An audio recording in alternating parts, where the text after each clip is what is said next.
Halo semuanya, selamat datang rekan-rekan mahasiswa Sekolah Tinggi Ilmu Hukum atau STI Online. Senang banget rasanya bisa memandu sesi kita hari ini. Langsung aja ya kita mulai. Sesi paparan untuk mata kuliah Filsafat Hukum kali ini berjudul Pondasi Sosiologis dan Ruang Lingkup, Pengantar Filsafat Umum. Sebagai mahasiswa hukum, teman-teman pasti udah makanan sehari-hari lah ya sama yang namanya pasal, jurisprudensi, atau doktrin legal. Tapi pernah nggak sih kalian benar-benar berhenti sejenak dan mikir, sebenarnya dari mana sih akar pemikiran hukum itu bermula? Kenapa juga manusia repot-repot bikin hukum?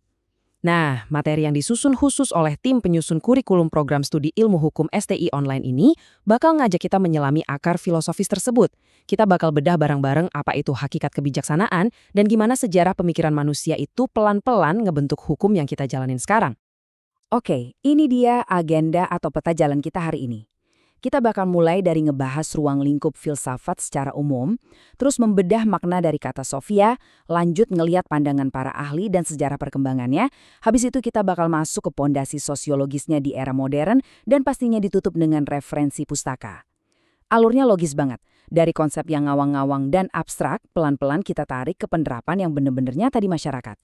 Kita langsung masuk ke bagian pertama ya, ruang lingkup filsafat umum. Karena sebelum kita pusing-pusing menganalisis teori hukum yang spesifik, kita wajib banget punya dasar pijakan yang kuat dulu soal apa sih batasan filsafat itu sendiri. Jadi gini, filsafat itu sering banget disebut sebagai mater scientiarum alias induk dari semua ilmu pengetahuan, termasuk sosiologi dan ya pastinya ilmu hukum. Konsep dasarnya itu adalah ngajarin kita gimana caranya berpikir secara radikal, sistematis, dan universal. Filsafat itu nggak cuma nerima realitas, ya udahlah emang gitu dari sananya. Nggak, filsafat itu menggugat kebenaran dasar dari tingkah laku kita, etika, dan eksistensi manusia. Kalau di konteks hukum, filsafat itu nggak bakal nanya, apa sih hukuman buat orang yang nyuri? Tapi dia nanya lebih dalam, kenapa sih mencuri itu dianggap salah secara moral? Dan atas dasar hak apa coba sebuah negara bisa menghukum warganya? Nah, cara berpikir kayak ginilah yang akhirnya ngelahirin banyak banget disiplin ilmu yang ngebangun peradaban kita. Kalau kita persempit lagi fokusnya ke dalam kurikulum filsafat hukum, kajian kita tuh biasanya muter di 3 aspek analitis utama. Pertama, ontologi. Sederhananya, ini tuh soal hakikat. Apa sih inti dari eksistensi hukum itu sendiri? Kedua, epistemologi. Ini soal pengetahuan. Gimana caranya kita bisa tahu kalau suatu norma hukum itu benar dan valid? Terus yang ketiga, aksiologi. Ini bicara soal nilai. Tujuan akhir apa sih yang sebenarnya pengen dicapai sama tatanan hukum? Nah, pemahaman atas 3 hal inilah yang nantinya bakal kepake banget buat ngebedah berbagai macam mazhab hukum ke depannya. Lanjut ke bagian kedua nih, Sofia cinta akan kebijaksanaan. Setelah tahu ruang lingkupnya, sekarang kita telusuri akar asal-usul katanya. Apa sih yang bikin seseorang itu pantas disebut bijaksana dalam konteks hukum? Secara bahasa, kata filsafat itu kan dari bahasa Yunani klasik ya. Filosofia. Ada 2 elemen dasar di situ. Philo yang artinya cinta, dan Sophia yang artinya kebijaksanaan. Jadi harfiahnya, filsafat itu cinta akan kebijaksanaan. Tapi awas, jangan salah kaprah. Kebijaksanaan di sini bukan berarti kamu tahu segalanya. Sophia itu lebih ke pemahaman yang mendalam soal akar masalah, sumber atau sebab dari suatu kejadian. Orang yang benar-benar paham sebab akibat suatu peristiwa, baru deh dia bisa bersikap bijaksana. Buat penegak hukum ini krusial banget. Kalau penegak hukum cuma hafal bunyi pasal demi pasal, tapi nggak ngerti Sofia atau alasan moral kenapa pasal itu dibikin, ya dia nggak bakal pernah bisa ngasih keadilan yang benar-benar sejati. Dan poin tadi itu digambarin dengan sangat brilian lewat 4 pertanyaan legendarisnya Immanuel Kant. Filsafat kan selalu nyoba jawab pertanyaan-pertanyaan inti manusia ya. Apa yang bisa kita ketahui, apa yang seharusnya kita lakuin, sampai di mana batas harapan kita, dan sebenarnya apa sih manusia itu? Nah, dalam wilayah filsafat hukum, fokus kita tuh beririsan tajam banget sama pertanyaan keduanya kan. Apa yang seharusnya kita kerjakan? Hukum itu ibarat kristalisasi dari etika sosial yang ngatur batas-batas kelakuan kita demi ngejaga peradaban tetap jalan. Masuk ke bagian ketiga, pandangan ahli dan sarjana. Konsep-konsep abstrak tadi kan nggak muncul tiba-tiba ya dari ruang hampa. Yuk kita lihat gimana para pemikir klasik ini ngebentuk dan memoles gagasan-gagasan tersebut. Kita mulai dari tokoh yang paling ikonik, Socrates. Pandangan beliau ini dalam banget. Buat Socrates, hukum itu sejatinya adalah sebuah tatanan objektif buat nyapai kebajikan dan keadilan bersama. Garis bawahi ya, hukum itu bukan alat buat muasi nafsunya orang-orang kuat atau penguasa. Tujuan hidup manusia menurut beliau itu eudaimonia, alias kebahagiaan sejati lewat kesempurnaan jiwa. Dan tiket buat nyampe ke kana adalah lewat arete, atau kebajikan moral. Sokrates ini nuntut integritas yang gila-gilaan loh. Dia percaya pengetahuan dan tindakan moral itu nggak bisa dipisah.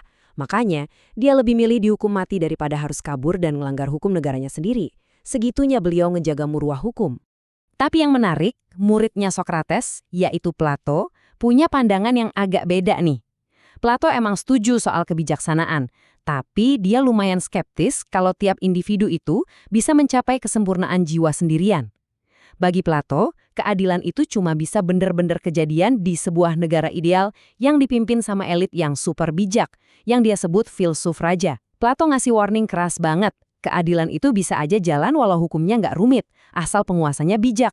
Tapi sebaliknya, kalau hukum dipegang sama penguasa yang nggak punya sofya, hukum itu bakal gampang banget berubah jadi alat buat menindas. Wah, relatable banget kan peringatan ini sama kondisi hukum di masa kini? Terus, kita ketemu sama Aristoteles. Kalau beliau, teorinya lebih napak bumi, ngelihat realitas sosial manusia. Manusia itu, kata Aristoteles, nggak bisa hidup sendirian. Kita ini makhluk sosial etis. Makanya, rasa keadilan itu selalu terikat sama komunitas atau polis tempat kita hidup.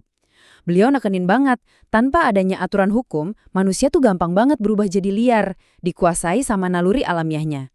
Jadi hukum itu benar-benar instrumen mutlak, kayak kendaraan yang esensial banget, buat ngarahin kita tetap rasional dan bermoral.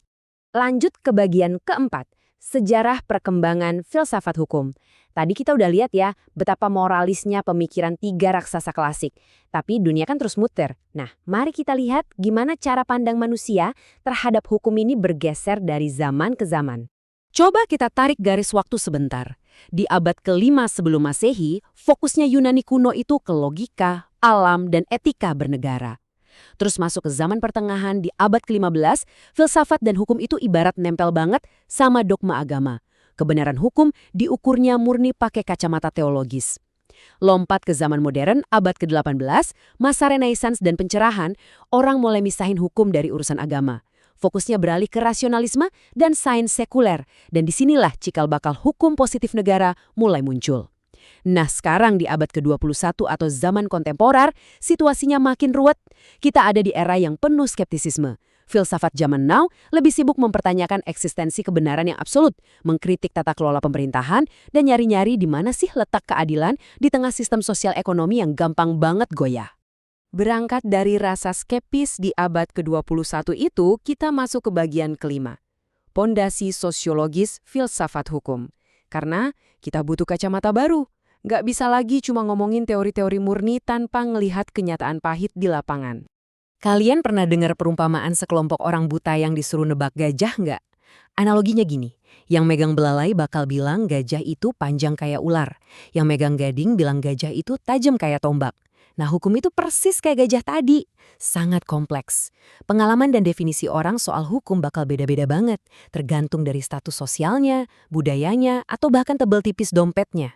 Kaum sofis kuno tuh sebenarnya udah pernah ngingetin, kita nggak akan pernah paham hukum secara utuh kalau kita nutup mata dari fakta empiris dan sosiologis, di mana kadang-kadang yang berkuasalah yang bisa ngebentuk wujud hukum itu sendiri.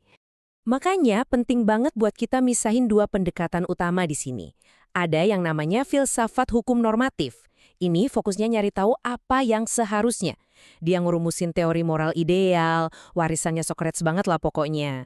Di sisi lain, ada filsafat hukum sosiologis. Nah, ini ngebahas apa yang senyatanya terjadi di lapangan. Pendekatan ini pakai ilmu sosial buat ngeliat gimana hukum itu dipraktekin di berbagai budaya yang beda-beda.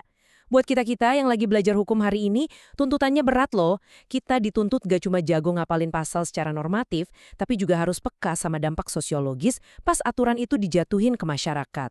Nggak kerasa ya, kita udah sampai di bagian ke-6, daftar pustaka dan penutup.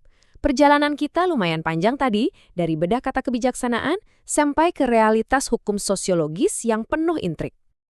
Tentu aja, semua paparan kita tadi berlandaskan referensi akademik yang solid. Ini beberapa buku yang jadi pilar utama pembahasan kita. Karyanya Prof. Satchipto Raharjo soal hukum progresif itu wajib banget dibaca buat paham sisi sosiologisnya. Terus, bukunya Bernard L. Tanya, Darji Darmo Diharjo, Theo Huijers dan Zainal Arifin Mokhtar juga esensial banget buat ngedalamin pemikiran para filsuf dan teori hukum lainnya. Saya benar-benar nyaranin teman-teman buat nyari dan baca buku-buku ini ya, biar ilmunya makin mateng. Sebelum ditutup, saya perlu menegaskan kembali nih bahwa presentasi ini adalah media pengajaran resmi dari STIH Online. Materi ini emang secara khusus disusun oleh tim kurikulum sebagai referensi utama dan bahan belajar daring buat teman-teman mahasiswa hukum semuanya. Jadi, manfaatin materi ini sebaik mungkin ya, sebagai fondasi akademik kalian. Sebagai penutup, saya nggak akan ngasih kesimpulan yang sifatnya final. Justru, saya mau ninggalin kalian sama satu pertanyaan filosofis yang lumayan berat buat dipikirin. Coba direnungkan. Kalau peringatannya Plato tadi emang kejadian, bahwa hukum tanpa sofia atau kebijaksanaan itu ujung-ujungnya cuma jadi alat penindas buat si penguasa, terus gimana caranya penegak hukum di era modern sekarang bisa ngejaga dan ngintegrasiin arete atau keutamaan jiwa ala Sokrates itu? Apalagi di tengah ruwetnya tarik-menarik politik dan dinamika sosiologis zaman now. Masih bisa nggak sih moralitas idealis yang klasik itu bertahan di dalam birokrasi hukum kita hari ini? Coba deh dipikirin dan dianalisis kritis. Oke, terima kasih banyak udah ngikutin sesi ini dengan antusias. Tetaplah skeptis tapi harus konstruktif, jangan pernah lelah membaca, dan sampai jumpa di paparan akademik kita selanjutnya.